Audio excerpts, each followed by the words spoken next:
It doesn't matter how rich you are, one bad debt decision can ruin it all.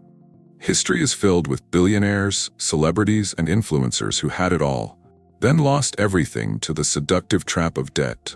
The kind that whispers just one more loan until your mansion turns into a foreclosure sign. From Mike Tyson to Logan Paul, from regular families to multi-million-dollar moguls, debt isn't just numbers on a balance sheet. It's often an emotional decision disguised as financial logic. But here are true stories, lessons, and more importantly, how you can avoid doing the same, even if you're not a millionaire yet. Let's start with one of the most infamous financial crashes of all time, Mike Tyson. From $400 million to bankruptcy. At his peak, Mike Tyson was earning over $30 million per fight and had a net worth of more than $400 million. He owned tigers, yes, real tigers. He had gold bathtubs, 100-plus luxury cars, and properties around the globe. But behind the scenes, Tyson had racked up over $23 million in debt.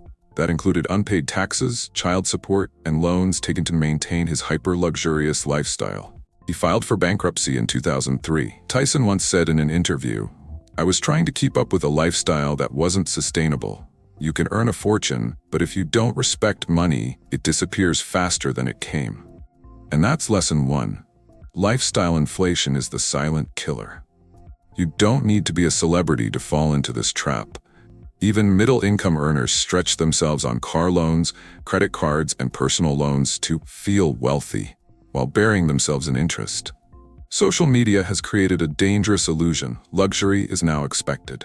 Many influencers rack up enormous debt just to keep up the image of a luxury lifestyle. Let's talk about Anna Delvey, aka Anna Sorokin. She posed as a German heiress and tricked New York's elite into thinking she was royalty.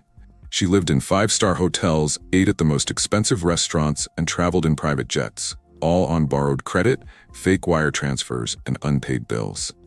Her debt ballooned into hundreds of thousands until she was exposed, arrested, and sentenced. Why? Because she knew how to look rich, not how to be rich. Here's what YouTube financial influencer Graham Stephan says. Debt is a financial drug. It gives you the high now, but there's always a crash. Influencers flexing leased Lamborghinis are flexing their future bankruptcy. Mistake 1. Borrowing to look rich. Buying a Rolex on a credit card you can't pay off in full? That's not flexing. It's financial suicide. Luxury purchases on debt aren't investments. They depreciate, and the interest stacks up. It's one thing to buy something expensive that brings value. It's another to borrow money just to keep up with people who are faking it too. Before you buy anything expensive, ask, would I still want this if nobody ever saw it? MC Hammer earned over $70 million during his music career. Yet he filed for bankruptcy in 1996, listing $13 million in debt. Why? Overspending. He had a 200-person entourage on salary, 17 luxury cars, a $30 million mansion, and zero financial control. This wasn't just about bad money management. It was about pride, identity, and emotional spending. I felt obligated to take care of everyone, Hammer later said. But when income dried up, the debt mountain collapsed. Mistake 2. Trying to please everyone with your wallet.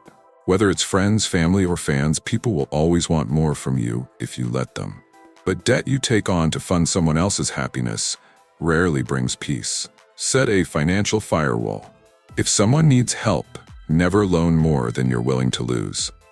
And don't take on debt for anyone unless you're legally and emotionally ready to own that decision. The Oscar-winning actress Kim Basinger once bought an entire town in Georgia. Yes, a whole town for $20 million.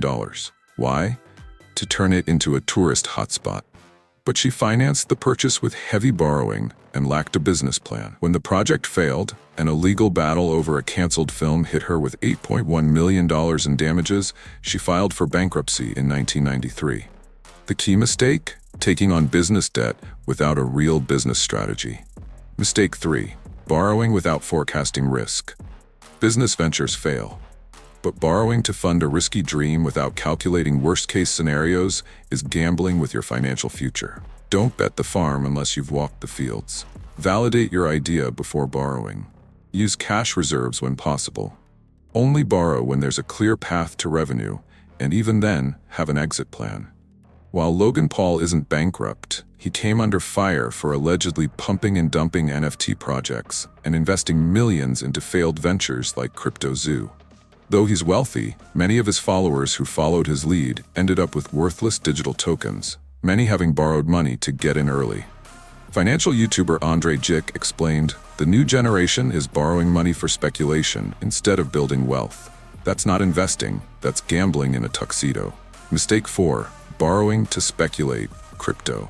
NFTs. Meme stocks. All are tempting, but if you're borrowing to get in on the hype, you're not investing, you're gambling. Only invest money you can afford to risk.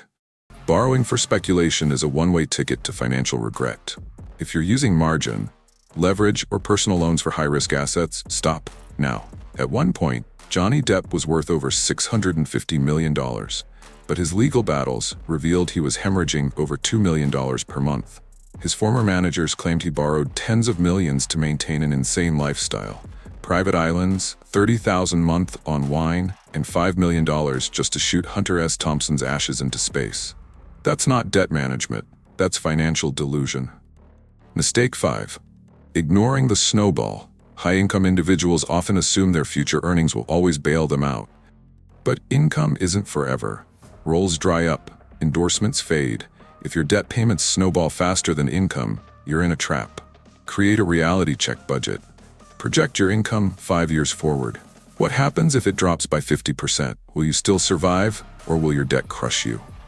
How to actually use debt the right way. Let's not pretend all debt is evil. When used wisely, it's a tool for leverage and growth. Here's how smart people use debt.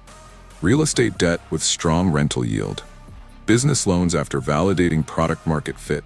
Student loans for high ROI degrees, not useless certifications. According to billionaire investor Ray Dalio, if you borrow for investment, you're leveraging to grow. If you borrow for pleasure, you're paying tomorrow's happiness for today's illusion. Influencer advice: how to stay debt smart. Ali Abdaal says, buy things for value, not vibe. Debt should create future opportunity, not fund your insecurity. Tori Dunlap, her first 100K, says, debt isn't a moral failure, but not having a strategy is. Know your numbers, automate your payments, and check your ego at the door. Humphrey Yang recommends, use the 3x rule. If you can't afford to buy it 3 times over, you can't afford it at all, especially on credit. Your financial freedom starts with one decision. The stories of financial downfall all follow a similar script. They made more money, they increased their lifestyle, they borrowed to sustain it, they ignored the warning signs. It all came crashing down. But the good news? You can flip the script. You don't need to cancel joy. You need to respect your future self.